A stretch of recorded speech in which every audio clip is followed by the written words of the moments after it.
जयपछि मेरो नाम रत्नबहादुर गुरुङ, जन्मस्थान इलाम गोलबस्ती,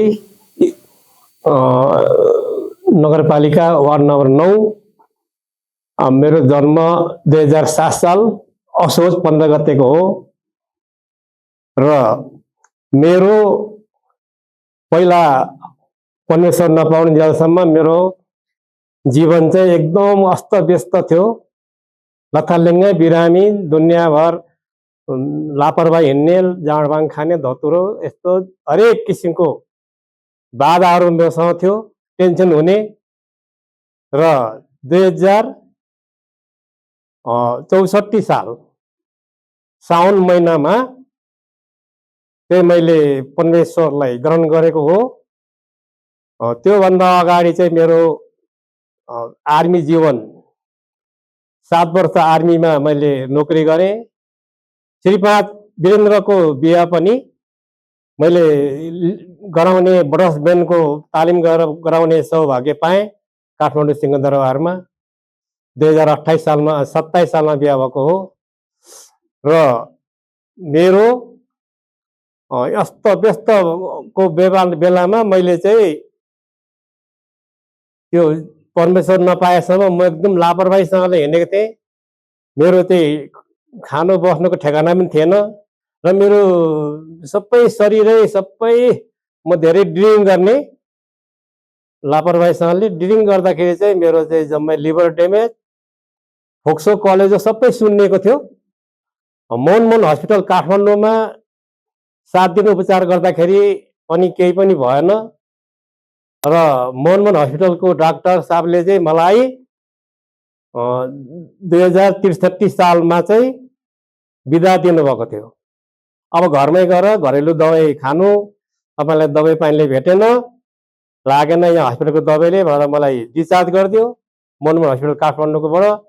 त्यहाँबाट घरमा आएर पनि म लापरवाहीसँगले अस्तव्यस्त गरेर म त्यही आफ्नो खानु भनेको छ डाक्टरले, म खानु नै छोडिनँ।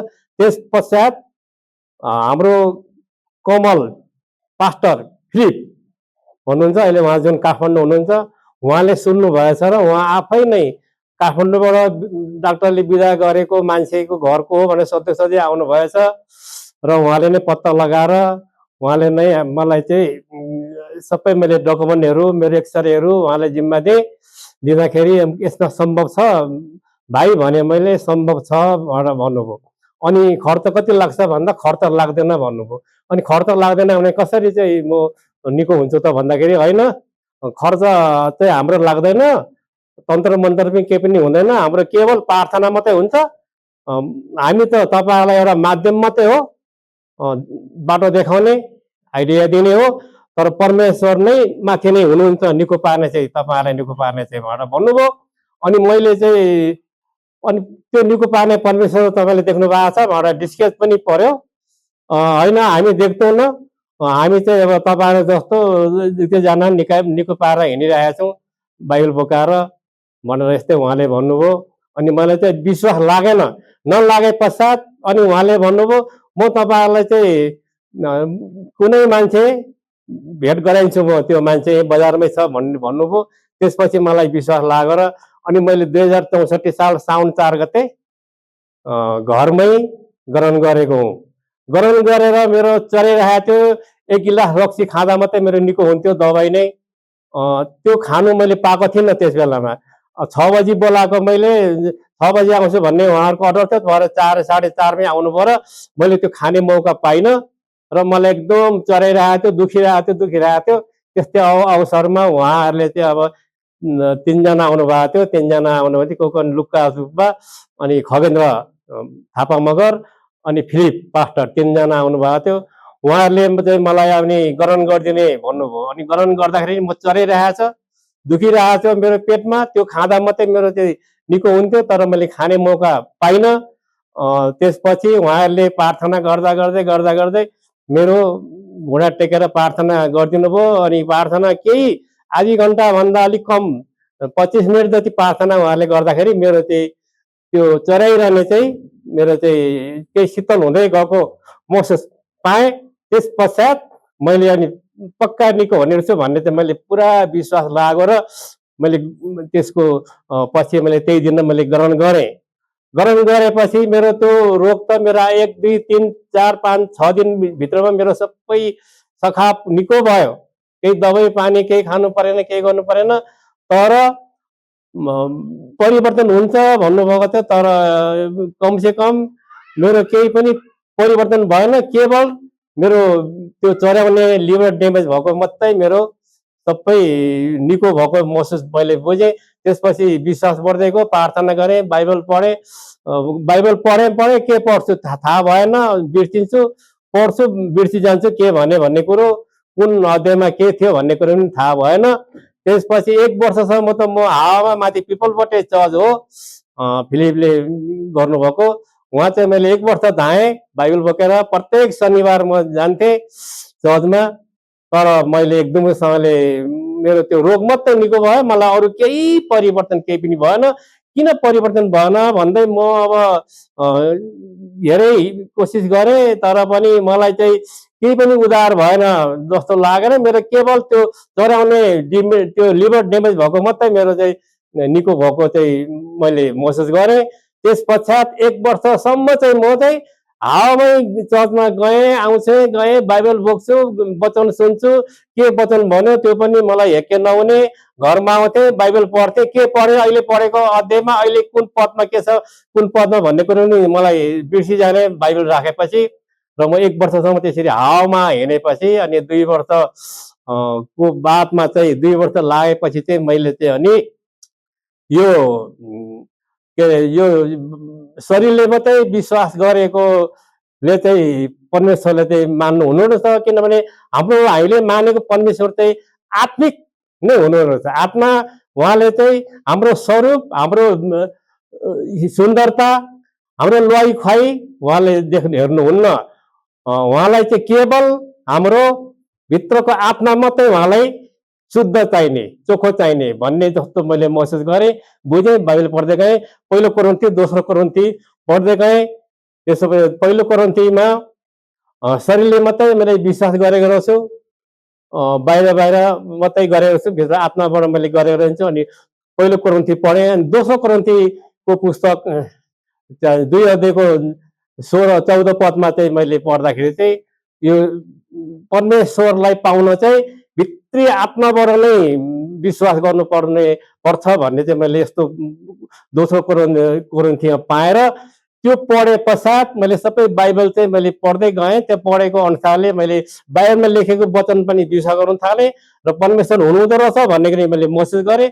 त्यसपछि मलाई राम्रोसँगले मेरो क्लियर हुँदै गयो। 1 वर्षपछि चाहिँ 2 वर्ष लागेपछि मेरो चाहिँ एकदम राम्रो सुधार हुँदै गयो। मैले चिताको कुरो सबै पुग्यो, मलाई कुनै अभाव भएन। पहिला चाहिँ 1 वर्षभित्र त मैले भेटी शनिबार आउने, भेटी चढाउन मैले 50 पैसा नै मैले सापट माग्नु पर्ने स्थितिमा थिएँ। म सापट मागेर नि भेटी ल्याएको थिएँ मैले। तर पछि भएर मलाई त्यो 1 वर्ष 2 वर्षको पश्चातमा चाहिँ मलाई अनि आनासुकी रकमहरू चाहिँ मलाई कुनै गाह्रो खाँचो भएन। आपसे आप परमेश्वरले नै मलाई जुटाउनु भयो र मैले यस्तै विश्वास गर्दै गएपछि मैले हरेक कुरो 18 महिना लन्डन बसेँ। मेरो छोरी ज्वाइँ छोरा बुहारी सबै उतै भएकोले 18 महिना लन्डन बस्दा पनि मलाई समिति साहब पनि एकदमै उहाँको क्याप्टन साहब हुनुहुन्छ युके आर्मीको, उहाँले चाहिँ मलाई भन्नुभयो, लो ज्वाइँ समिति साहब यहाँ त हाम्रो त पाहुनाको मेजबान त यस्तै रम मात्रै हुन्छ, यो खानुपर्छ, तपाईँ काठमाडौँ ओर्लिनु भएपछि नखानु होला, यहाँ त खानुपर्छ भन्नुभयो समिति साहबले। र पनि मैले चाहिँ अब के गरौँ पर्यो भने मनमा मैले सोचाइ गरेँ। अनि भरे परमेश्वरले चाहिँ मलाई सिकाउनु भयो। श्रीमतीको दबाई बोकेको थिएँ र गएको थियौँ 6 महिनाको लागि। त्यो दबाई चाहिँ देखा भन्ने मेरो यस्तो महसुस भएर मैले त्यो समिति साहब म खाने थिएँ, तर यो डाक्टर साहबले चाहिँ दबाई खानु या चाहिँ निसा पानी नखानु भन्नुभएको थियो, के गरौँ भनेर समिति साहबलाई देखाएपछि ठिकै छ समिति साहब नखानुहोस्, जुसले भन्नुभयो समिति साहबले, जुसहरू खाएँ। त्यसै गरेर अब मैले जम्मा 18 महिना लन्डनमा जाँदा पनि मैले यो सेवापान यो खाने भजियाहरू मैले त्यक्त गरेँ। खैनी चुरोट बिडी जाँड भाङ धतुरो गाल जे पनि खाने, कुनै केही नछोड्ने। यस्तो हालतमा मैले ग्रहण गरे पश्चात चाहिँ मैले सबै त्यागेपछि मेरो स्वास्थ्य एकदम ठिक हुँदै आयो र चिताको पनि पुग्दै गयो। सबै मेरो 3 छोरी, 1 छोरा बुहारी मेरो लन्डनमै भएकोले म 18 महिना जम्मा लन्डन बास गरेँ, बसेँ, दुबई घुमेँ र अहिले मैले ग्रहण गरेको 2064 साल साउन 4 गते हो। अहिले आएर मेरो करिब 20 वर्ष को भयो मेरो ग्रहण गरेको। त्यस पश्चात मेरो अहिले सबै कुरो राम्रो छ। अहिले चाहिँ मलाई केहीको टेन्सन छैन र फिलिपी 4 को 19 पदमा भने जस्तै लेख्नु 19 पदमा उल्लेख भए जस्तै मलाई स्वर्गीय सम्पत्तिबाट सबै मलाई पुगिसरी सबै आइरहेको महसुस मैले गरेको छु र मलाई भइरहेछ। हरेक कुरोमा परमेश्वर हुनुहुँदो रहेछ भन्ने कुरो त्यो आत्मामा लिएर हिँडेपछि अहिले 20 वर्षको दौडानमा म अहिले तन्दुरुस्ती राम्रो छु। मलाई केही दबाईहरू म खान्न भन्दा एउटा यो प्रेसरको दबाई चाहिँ खानुपर्छ भनेर डाक्टरले जबरजस्ती कर लगाएको थियो। एउटा गोली चाहिँ म प्रत्येक दिनमा 1-1 गोली बिहान खान्छु। अरू दबाई पानी अहिलेसम्म खान्न। मेरो त्यो लिभर ड्यामेज कसले चाहिँ सुन्नेको खोक्सोमा पानी छ भनेर मोहन हस्पिटलमा भनेको एक्सरेमा भएको पश्चात मैले ग्रहण गरेपछि त्यो सबै आफै आफ मलमपट्टि भएको महसुस गरेँ र परमेश्वर चाहिँ जिउँदो हुनुहुन्छ। परमेश्वरमा चाहिँ कुनै असम्भव कुरो चाहिँ केही पनि छैन परमेश्वर भन्ने महसुस गरेँ मैले चाहिँ।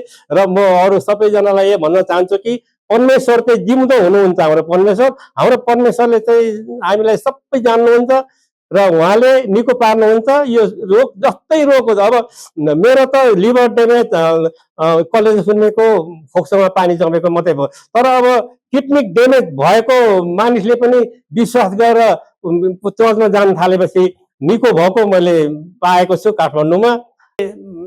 म अहिले 75 वर्षको उमेर भएँ। 75 वर्षमा मलाई केहीको मलाई ऊ पनि छैन, टेन्सन छैन। पहिला अब संसारिक हुँदाखेरि अन्य जाति हुँदाखेरि चाहिँ मलाई टेन्सन हुन्थ्यो। रक्सी खाने, जाँड खाने, गाई बाहिर बेविचारमा हिँड्ने दुनियाँभर थियो। अहिले मेरो सबै टेन्सन हराएर अहिले आनन्द सुख शान्ति अझै 50 वर्ष चाहिँ बाँच्छु भन्ने मेरो भित्री आत्मामा छ र प्रार्थना नै म राखेको छु भन्दै यो मेरो गवाई यिनै विसर्जन गर्छु। जय मसीह।